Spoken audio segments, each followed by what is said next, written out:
আজকে রাইতে কোনো কাছে আহা নাই, যা হইব সবকিছু দূর থেকে। আজকে সারা রাই আমরা দুইজনে গল্প করবো। সারা রাই একবার আমি কথা কমো, একবার তুমি কথা কইবা, একবার তুমি কথা কইবা, একবার আমি কথা কমো।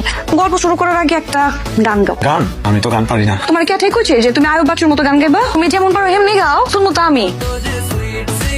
শোনো ভাই না, বিদেশ থাকতে কথা ছিল দেশে ফিরলেই তোমার বিয়ে দেওয়া হবে। তুমি কিন্তু 1 মাস হয়ে গেছে দেশে ফিরছো। গত 10 দিনে 12টা মেয়ে ছবি দেখানো হয়েছে, একটাও তোমার পছন্দ হয় নাই। আমরা একটা খানদানি মেয়ে দেখছি, খেলা ফাইনাল। তোমরা রাজি হলে তো হবে না, আমাকে রাজি হতে হবে। আমার সাথে কথা না বলে বিয়ে ঠিক করে ফেলেছে। 179টা ছেলেকে পর্যন্ত রিজেক্ট করছে, তুমি হচ্ছে সেই 180 নম্বর ভাগ্যবান, তোমাকে সে পছন্দ করছে। আমরা দেরি করবো না, 3 দিনের মধ্যে আমরা বিয়ে দিয়ে ফেলবো। তা তো হলোই। আমাকে ডাকলেই বা কেন, আমাকে বসালেই বা কেন, আমাকে কথাগুলো শোনালেই বা কেন? নাও ছবি দেখ। আমি কারো ছবি টবি দেখবো না। তোমরা তো ডিসিশন নিয়েই ফেলে এখন ছবি বুঝতেছি এবার কেমনে তাড়াহুড়ার মধ্যে বিয়েটা হয়েছে। এই কাজটা করছে আমার মামা। বিদেশ আসলে তোর ডিটেলসে বলতে পারতেছি না। ও আমার বাসর রাতের গল্প শুনবি না? কি হচ্ছে? নাকি অনেক জোরে নাক ডাকতেছিল তো, তাই আমি আসলে ঘুমাইতে পারতেছি না, কারণ আমি অনেক নয়েজের মধ্যে ঘুমাইতে পারি না। সমস্যা নাই, নতুন নতুন তো এই জন্য একটু ঝামেলা হয়েছে। আস্তে আস্তে দেখবা সবকিছু অ্যাডজাস্ট হয়ে যাবে। না মানে আমি বরং ওই সোফায় গিয়ে ঘুমাই। হ্যাঁ এখানে ঘুমাও, ওই একটা ডিস্টেন্স হইলো আমাদের মধ্যে, আওয়াজটাও আমি একটু কম শুনতে পাবো, বুঝছো? ওনাদেরকে কেন? ভাই রইবেন ও মা।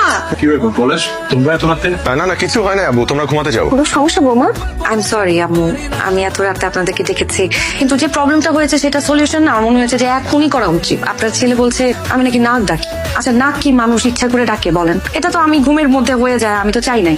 নাক ডাকা এটা তো একটা অসুখ, মানে এটা ট্রিটমেন্ট আছে, দরকার হলে পলাশ ট্রিটমেন্ট করাবে। তো আর পলাশ তোর কিন্তু এখন বুঝতে হবে অনেক, ইনফ্যাক্ট মানে একটা সংসার করতে গেলে দুজনকে কিন্তু ছাড় দিতে হয়, কিছু না কিছু ছাড় দিতে হয়, তাহলেই সংসার সুখের হয়। আম্মা জান, আমি কিন্তু ভালো করে বুঝতে পারছি আম্মা, আপনি অনেক ভালো একজন মানুষ। আপনার মতো একটা শাশুড়ি যে পাইছি আমার জীবনে ধন্য হয়ে গেছে। তুই হাসতেছস?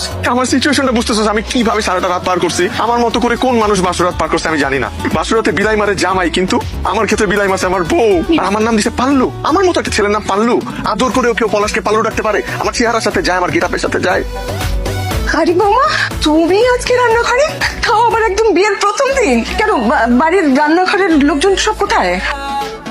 রান্নাঘরে আজকে প্রথম দিন তো এই জন্য সালাম করলাম। কবে না কবে রান্নাঘরে ঢুকি, তার তো কোনো খবর নাই। খাবার না আবার রান্না মানে খুব একটা ভালো লাগে না, পছন্দ করি না। সে নাকি প্রাইভেট ইউনিভার্সিটি থেকে পড়া একটা মেয়ে, এরকম ইউনিভার্সিটিতে পড়া, এত ভালো একটা বউ, এত ভালো মাশাআল্লাহ, এত ভালো কিভাবে পসিবল? আমি এম সো লাকি।